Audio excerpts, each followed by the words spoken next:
Всем привет! Вы на моем рукодельном канале, где всегда можно найти интересные идеи для творчества. С вами Любовь. Сегодня мой день начался с желания добавить на кухню немного тепла и праздничного настроения. Мы вместе сошьем вот такую уютную корзинку-курочку в лоскутной технике. Все, как мы любим. Просто, из доступных материалов и с большой любовью. Выкройку я уже подготовила. Она очень простая, и вы легко сможете нарисовать ее за пару минут. Все размеры вы сейчас видите на экране. Снова в деле лоскуты. На столе яркое и веселое соседствует с глубоким темным и контрастным. Как вы уже догадались, сегодня у меня опять лоскутная пицца. Подготовка лоскутов – это важный этап. Под горячим утюгом ткань расправляется, становится послушной. Так поверхность при сборке получится идеально ровной. А теперь подготовлю перышки для курочки. Самые маленькие лоскуты складываю по несколько штук и вырезаю по шаблону. Сразу готовы несколько деталей. Длинные полоски складываю гармошкой по размеру шаблона и вырезаю. А кусочки побольше просто сворачиваю до нужного размера. Такой подход очень экономит время, а работа превращается в удовольствие. Все будущие крылышки разложила по цветам. Это поможет в дальнейшей работе. Для основы возьму кусок хлопчатобумажной ткани. Она у меня не новая. Размер беру с запасом. Для временной фиксации лоскутов использую клей-карандаш. Всегда беру на основе ПВА. Он не оставляет пятен и легко удаляется при первой же стирке. Теперь самое интересное. Чтобы курочка получилась нарядной, я чередую цвета. Так они выгодно подчеркнут друг друга. Второй ряд кладу со смещением в шахматном порядке, как настоящие перышки у птицы. У меня будет курочка-пеструшка, поэтому я смело добавляю темные и строгие кусочки. Именно они создают глубину и делают работу стильной, а не просто разноцветной. Лоскутная заготовка собрана. Кладу шаблон по направлению перышек и обвожу по контуру. Вторая заготовка. Учитываю направление перышек и обвожу шаблон в зеркальном отражении. Из яркой ткани в горошек вырезала голову для курочки. Нанесу немного клея и зафиксирую ее на лоскутном полотне. Детали совмещаю с контуром шаблона. Заготовки переворачиваю на другую сторону. Сверху кладу уплотнитель. У меня слимтекс. Накрываю лоскутной заготовкой для изнанки, собранной в черно-белой гамме, чтобы внутри корзинка не сильно пачкалась. Однотонную и светлую подкладку не рекомендую. Сверху слой фатина. Он защитит ткань от растрепывания и поможет зафиксировать лоскуты. Цвет заготовки останется такой же яркий и красочный. Перед стежкой соединю все детали вместе булавками. По углам будет вполне надежно. Вначале закрепила перышки по нижней части головы. 2 ряда будет вполне достаточно. Ниже провела волнистую линию параллельно краю, которая повторяет контур перышек. Ориентируясь на нее, простегаю всю заготовку.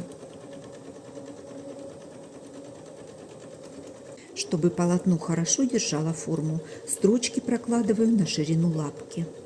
Нитки взяла нейтрального бежевого цвета, чтобы не бросались в глаза.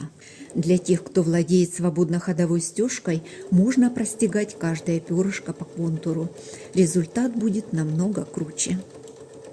В конце проложу строчку по контуру головы. После стежки влажно-тепловая обработка. Ткани уплотняются, швы становятся на свои места. Заготовка принимает свою окончательную форму. Чтобы не повредить фатин, утюг не держу долго на одном месте. 2 абсолютно одинаковые заготовки в зеркальном отражении. Вырежу детали по разметке.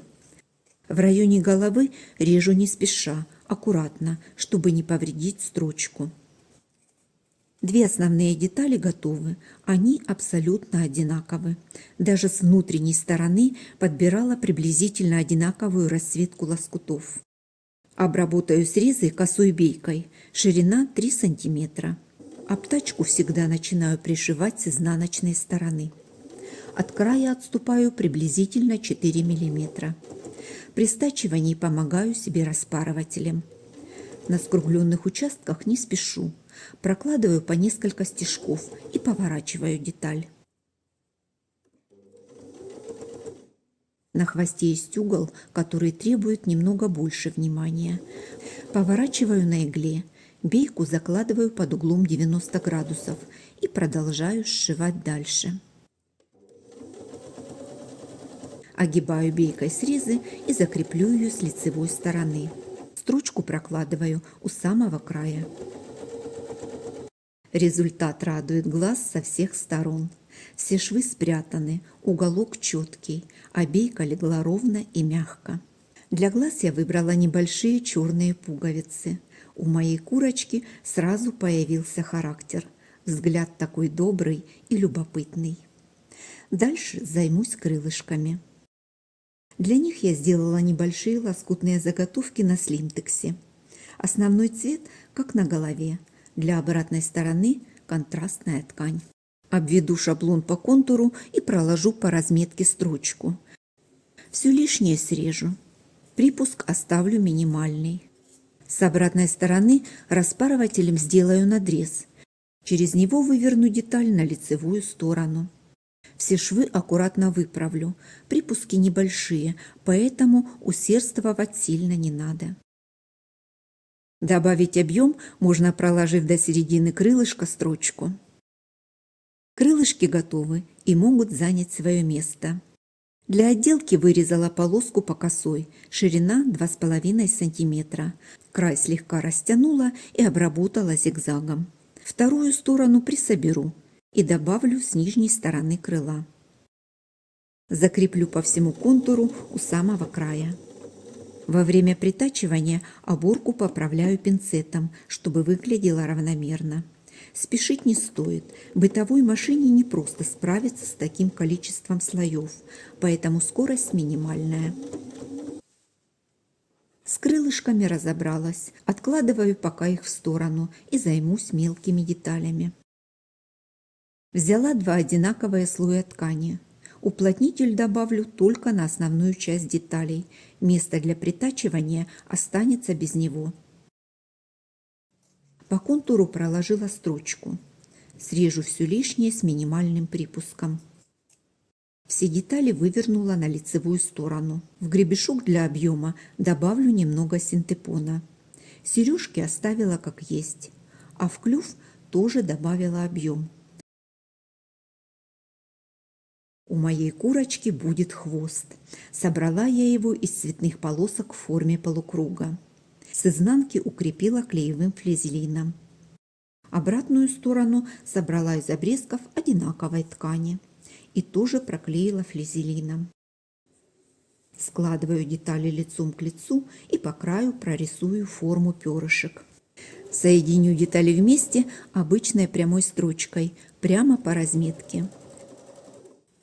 Срежу все лишнее с небольшим припуском. Сделаю небольшие надсечки. Вывернула на лицевую сторону, проутюжила и в нескольких местах соединила детали между собой строчкой. Из ткани в горошек по косой вырезала полоску шириной 4 см. Край слегка растянула и обработала зигзагом. Вторую сторону присоберу. Равномерно распределила оборку на детали хвоста. Закрепила строчкой. Лишнюю ткань срежу. Край обработаю косой бейкой. Ширина 3 см. Деталь хорошо держит форму. Размер можно сделать на свое усмотрение. У меня самая широкая часть 6 см, узкая 4. Возьму основные детали и пришью к ним хвост. Строчку прокладываю в предыдущий шов. Расстояние, на котором пришивать деталь, можно взять любое. У меня около 3 см от края. Вторую сторону бейки тоже можно закрепить, а можно оставить в свободном полете. Выровняю детали по нижнему краю.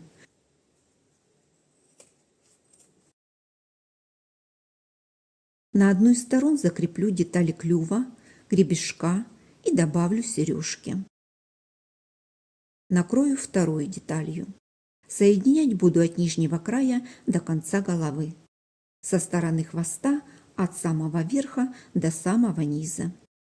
Стачать детали можно на машине или, как я, вручную потайным швом.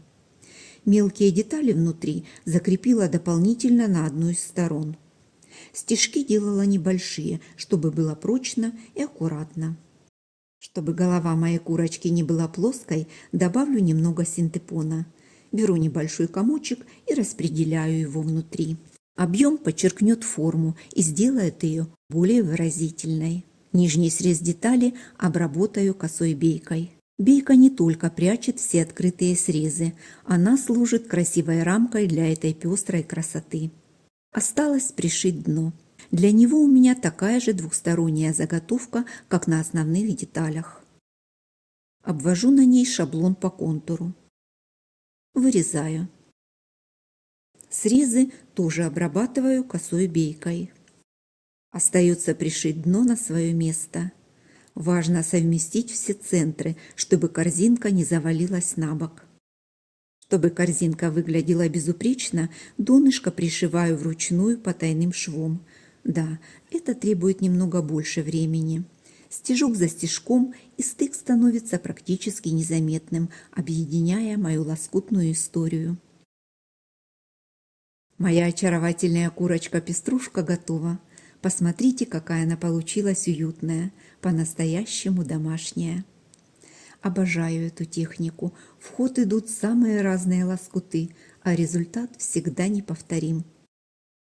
Такую корзинку можно использовать не только на Пасху. Сюда можно положить конфеты, фрукты или салфетки.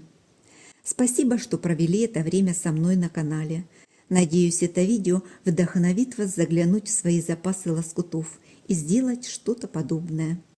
Жду ваши комментарии, я их всегда вижу, читаю и по возможности отвечаю. А я на этом с вами прощаюсь, до новых рукодельных встреч.